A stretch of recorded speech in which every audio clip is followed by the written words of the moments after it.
The team to steer President Uhuru Kenyatta and Raila Odinga's unity deal is all but in place, the Star can reveal.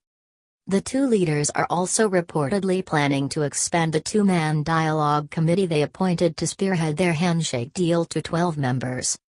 This comes as the country waits with bated breath the details of the unity plan, more than a month since the handshake on March 9. Sources privy to the behind-the-scenes goings-on say Uhuru and Raila have largely completed stitching together their closely guarded plan that is likely to be unveiled next week. Impeccable sources told the Star in confidence that both Raila and Uhuru had settled on their nominees for the steering committee. Raila has picked NASA Executive Director Norman Magaya, his Chief of Staff and former Permanent Secretary Andrew Mondo, former Mbalambala MP and now EALA lawmaker Abdikadir Aden and ODM Deputy Treasurer Ogla Karani. The nominees are all drawn from ODM, a clear indication that the NASA coalition is not in the picture. Yesterday, Raila's point man Mwangi was cagey when contacted by the Star. There will be developments soon, he said, declining further comment. Similarly, Uhuru is said to have settled on his close allies to join the team that will form the Secretariat. Sources say those being enlisted are Jubilee Vice Chairman David Marath, Secretary General Raphael Tuju, his chief agent for the presidential election Davis Churcher and former Meru County woman Representative Florence Kajuju. If the team is increased, it could include a former MP from Rift Valley and another politician from the coast. State House spokesman Manoa Isipizu was guarded on the names and if a date had been agreed for the rollout of the joint program. There would be an announcement when the team mandated to do that job is ready, Manoa told the Star yesterday. However, ODM Chairman and National Assembly Minority Leader John Mbadi told the Star that a major announcement was in the offing. I am even from a meeting with Raila right now and, trust me, an announcement will be made in a few days, Mbadi said. It is not clear when the program will roll out as the country is kept in the dark about the plan by the two leaders.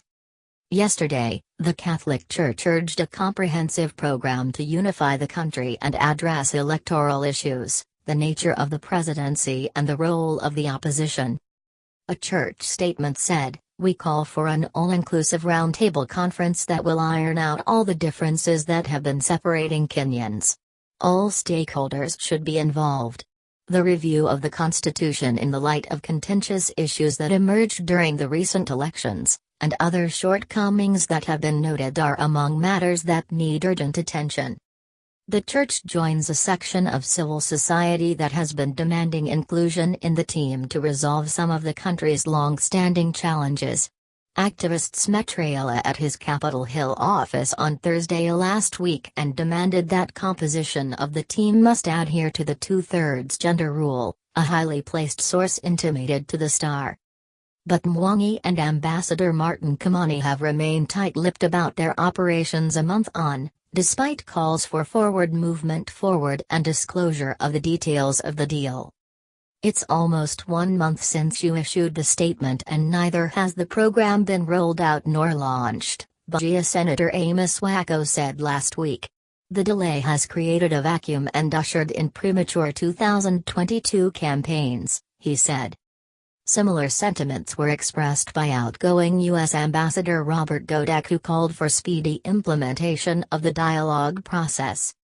In the deal called Building Bridges to a New Kenyan Nation, Uhuru and Raila pledged to confront ethnic antagonism and competition, lack of national ethos, inclusivity, devolution, safety and security, divisive elections, corruption, shared prosperity and respect for human rights. On Friday, Raila left the country to attend the burial of South Africa's anti-apartheid icon Winnie Mandela on Saturday. He is expected to represent the president. Storm. The list is likely to trigger a fresh storm from politicians, especially NASA-affiliate parties that have been demanding all-inclusive dialogue. In the communique after the surprise handshake at the footsteps of Harambee House, Uhuru and Raila promised to name more advisors to assist in implementing the 9-point agenda. The program shall establish an office and retain a retinue of advisors to assist in this implementation, the joint statement said, promising an official launch.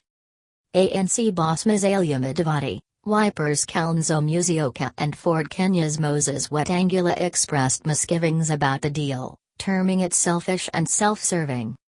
Raila's allies, on the other hand, embraced it but have been demanding that it be honored in deeds, especially after Miguna was ejected from the country despite Raila's failed intervention. Jubilee stalwarts have also been suspicious of the deal, cautioning Uhuru to be careful. "You need to talk to Kenyans, explaining why you did this deal, and what is the objective of it all. And this must not be about power sharing," human rights activist Maineki I wrote in a confidential letter to Raila. Raila's moves have triggered speculation that he is repositioning himself for a fifth stab at the presidency in 2022.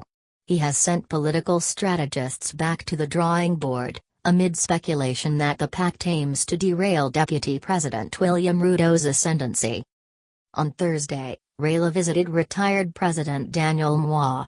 He was received by high-profile Kanu politicians led by party chairman and Moi's youngest son, Gideon Moi, and Secretary-General Nick Salat.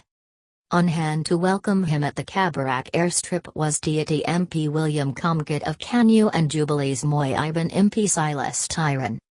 Over the last month, Raila has been hosting unlikely visitors, including former Kiambu Governor William Kubago, a known critic of DP Ruto, who is said to be shopping for a new political tent.